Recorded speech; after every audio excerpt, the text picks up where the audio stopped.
Ассалаумағалейкум, баршаңызға тағы да келесі сабағымыз, бүгінгі сабағымыз таймфреймдерге арналады.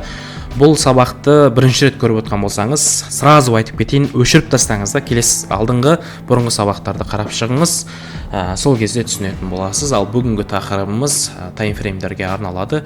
Таймфреймдер дегеніміз не, және оларды қалай қолданамыз? Өткен сабақта естеріңізде болса, осының алдындағы сабақта мен TradingView платформасымен таныстырған болатынмын.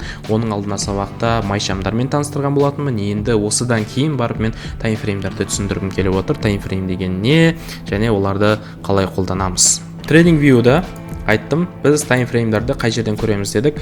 Яғни мына жерде поискқа жазатын жердің оң жағында мына жерде не деп тұрады? Таймфреймдер бізде осы жерде көрсетіліп тұрады. Енді қараңыздар. Мен өткен майшам сабақ естеріңізде болатын болса, не істеп едік? Біз мына жерде картошканың бір күндегі бағасын свеча арқылы анықтаған болатынбыз. Яғни мынау не? Кешкі сағат 9-да биржа ашылып, базар ашылып 17:00-де жабылған кезде картошканың бағасы бір күнде осындай қозғалыс берді. Демек не? Мына бір свеча бір күндік таймфрейм деген сөз. Таймфрейм деген уақыттар былай айтқан кезде. Яғни мына бір свеча бір күндік таймфрейм деп аталады. Сол бір күндік таймфрейм бізге нені көрсетіп тұр? Картошканың бір күндегі бағасын көрсетіп беріп тұр. Енді біз графикте қарағанбыз, яғни мына жердегі таймфреймдерді мына жерде ауыстырамыз. Bir day деген бір күн деген сөз. Міне бүгінгі сабақ мысалы 31 август түсіріліп отыр, Мынау бүгін биржа жабық. Сол себепті қозғалыс тоқтап тұр. Ал мынау кешегі 30 августтегі алтынның бағасының бір күндегі қозғалысын істеп тұр, көрсетіп беріп тұр. Баға мына жерден ашылды, мына жерден жабылды, хай бағасы мына жерде, лоу бағасы мына жерде деген сөз. Яғни бір күндегі нені көрсетіп беріп тұр? Bir day дегенді таңдаған себепті бізге бір күндегі алтынның 30 августтегі қозғалысын көрсетіп беріп тұр. Енді бір күнде бізде неше сағат бар? 24 сағат бар. Енді қараңыздар, менде бір сағаттық, 1 hour деген бір сағат.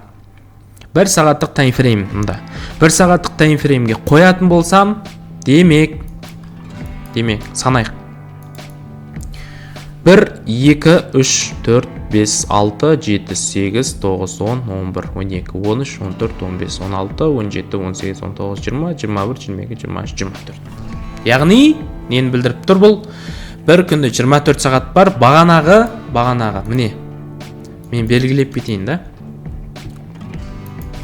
Міне, мынау, не болды? Хай бағасы. Мынау, лоу бағасы. Бұны хай бағаларды мен көкпен белгілейін, ал ашылып жабылған жерлерді мен сарымен белгілеп қойын.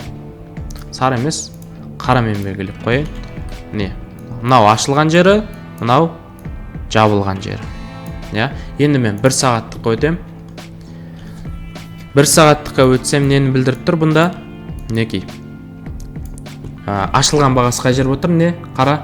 Не сағат? Түнгі сағат 30-нан кейін не ашылған бағасы мына жерден ашылды, жабылған бағасы мына жерден жабылып тұр. Ал максимум барған бағасы қай жер? Мына жер болып тұр.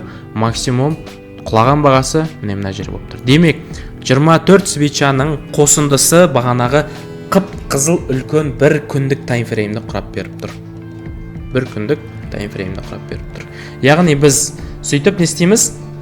Ішіне кіре береміз. Бір күннің ішінде, мысалы, бір сағаттықтан 24 свеча бар деген сияқты, немесе 4 сағаттықтан неше свеча бар? 24-ті 4-ке бөлсек 6, 1, 2, 3, 4, 5, 6. Мына 6 свеча 24 сағаттық бір күндік таймфреймді құрап беріп тұр.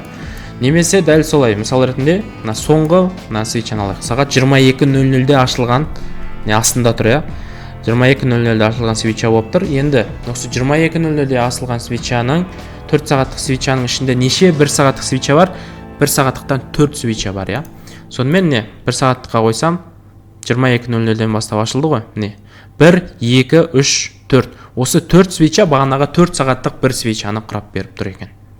Бір сағаттық 4 свечаны құрап беріп тұр. Бір свечаны құрап беріп тұр, Демек, дәл солай түсе береміз. Мысалға сағат 1:00 деп тұр, түнгі сағат 1:00 деп тұр, бір сағаттың ішінде 30 минуттық неше свеча болады? Әрине, бір сағатты 60 минут, 60 минутты 30-ға бөлетін болсақ, 2 не сағат 1-дегі міне. Мына 2 свеча бағанағы кішкентай бір сағаттық жасыл свечаны құрап беріп тұр. 30 минуттың ішінде 15 минуттық екеуі бар деген сөз. Сөйтіп не істейміз? Таймфреймдар түсе береді екен. Сол арқылы біз былайша айтқан кезде жаңағы мысал ретінде картаға қараймыз, картаға бүйтіп жақындатып тугистейікші, тугистке жақындатып былайынан қарап тұрсыз, да бір зданияда отырсыз дейік та, бүйтіп тугистке жақындатып алғансыз, әйтеуір зданияда екеніңізді көріп тұрсыз.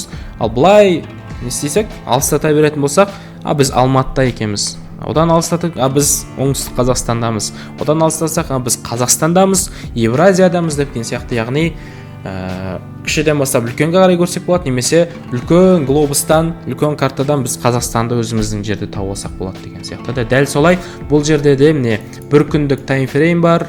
Содан бастап бүйтіп кіре беретін болсақ, ішіндегі уақыттарын бөліп, яғни бағанағы мына бір свеча картошканың бір күндегі қозғалысын көрсетіп берсе, дәл солай бір күннің ішінде сағат қаншада қандай қозғалыстар болды, міне астында тұр уақыттары. Соларды қойып көріп алсақ болады екен. Яғни каждый мысалға сағат 21:00-ден 21:00 9-дан 5 кеткенде қалай қозғалып жатыр ол график, бағасы қалай сатылып жатыр, қандай бағада болып жатыр, соны көрсек болады мысал ретінде. Яғни біз таймфреймдер арқылы нені түсінеді екенбіз, әртүрлі уақытта бағалар қалай қозғалып жатыр, соларды түсінеді екенбіз. Енді не только бір күндік бар, бізде бір апталық бар, бір апталық свечалар бар, бір айлық свечалар бар, мысалға бір жылдық свечалар бар, міне 12 айлық бірсі. Әрине бізге айлықтан бастап апталық, дей, 4 сағаттық, 1 сағаттық деп түсе береміз. Енді айтатын болсақ, жалпы анализ жасаған кезде үлкен таймфреймнен бастап кіші таймфреймге қарай түсе береміз. Сол арқылы біз өзіміздің анализіміз жасап, саудамызға көмектеседі екен таймфреймде осылар. Яғни таймфрейм деген осы нәрсе, бір күндегі қозғалыс болса, бір күндік свеча болады, бір дейлік свеча болады. Мынаның өзін мысалға сағат 9-дан бастап бір сағаттық свечамен қарайтын болсақ, сағат 9-дан мысалға 17:00-ге дейін қанша сағат бар, соншалық нені көрсетіп беретін болады. Яғни таймфрейм деген бізде нәрсе осы. Енді келесі тақырыптарда біз өте маңызды тағы да тақырыптарды қарастырамыз. Енді сіз TradingView өткен сабақтарды қараған болсаңыз, TradingView сайтына кіріп, осылай таймфреймдермен, TradingView сайтымен, демошетпен жұмыс жасап, практика жасап көріп алыңыз. Келесі сабақтарда біз одан сайын тереңірек сабақтарға көше беретін боламыз.